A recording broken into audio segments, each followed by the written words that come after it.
हर क्रांति की शुरुआत एक छोटी सी भूख से होती है और यही भूख दो नौजवानों के अंदर एक ऐसा तूफान बनकर आई कि जिसने पूरे भारत की खाने की आदतें ही बदल दी। ऑफिस की एक छोटी सी कैंटीन से निकला वो आइडिया आज करोड़ों लोगों की थाली तक पहुंच चुका है। वो ऐप जिसने शहरों के ट्रैफिक को पीछे छोड़ दिया, जिसने समय और दूरी दोनों को हरा दिया, वो है जोमेटो। एक नाम जो सिर्फ खाना नहीं पहुंचाता बल्कि सपनों की खुशबू हर घर तक लेके जाता है।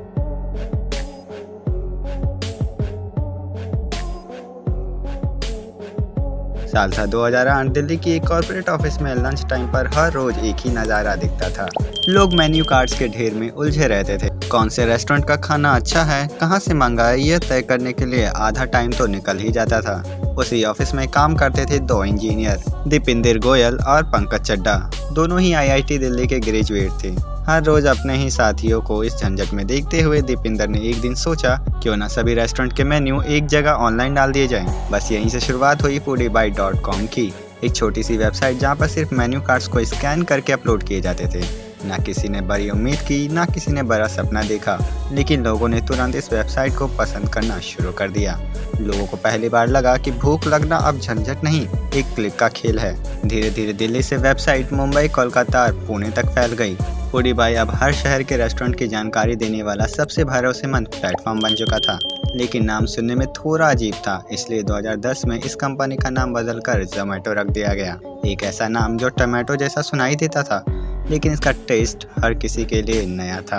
अब तक जोमेटो सिर्फ रेस्टोरेंट की जानकारी देता था, लेकिन दीपिंदर का सपना सबसे बड़ा था। वो चाहते थे कि लोग सिर्फ मेन्यू ना देखें बल्कि खाना ऑर्डर भी कर सकें। यहाँ से जोमेटो का दूसरा नाम ऑनलाइन फूड डिलीवरी प्लेटफॉर्म के रूप में आया। लेकिन ये रास्ता आसान नहीं था। कई बार सर्वर क्रैश हुए, कई बार ऑर्डर डिले हुए, कई बार लोगों ने कंपनी को ट्रोल किया, लेकिन दीपिंदर गोयल हर मुश्किल को मुस्कुराकर झेलते रहे। उनका कहना था, अगर ग्राहक को एक बार भरोसा मिल जाए तो बाकी रास्ते अपने आप खुल जाएंगे। 2015 में जोमेटो ने अपना दायरा बढ़ाया और रेस्टोरेंट रिव्यूज, रेटिंग्स और फूड पिक्चर्स का फीचर जोड़ा।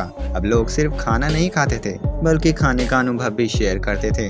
धीरे धीरे जोमेटो एक फूड कम्युनिटी बन गया, जहां लोग नए रेस्टोरेंट खोजते, रिव्यू देते और अपने पसंदीदा डिश की सिफारिश करते। साल 2018 आते आते जोमेटो ने अपनी डिलीवरी पार्टनर्स का नेटवर्क बढ़ाया। लाल टी शर्ट पहने जोमेटो डिलीवरी बॉय अब हर गली, हर नुक्कड़ में दिखने लगे और उन पर उनका स्लोगन ऑर्डर कर खुश हो जा। जोमेटो अब सिर्फ एक ऐप नहीं था, यह लोगों के रोजमर्रा के जीवन का हिस्सा बन चुका था। लेकिन हर ब्रांड की कहानी में एक अंधेरा दौर भी आता है। जोमेटो के लिए वो दौर था कोविड महामारी का समय, जब रेस्टोरेंट बंद थे, सड़कों पर सन्नाटा था और लाखों लोगों की नौकरियां खतरे में थी।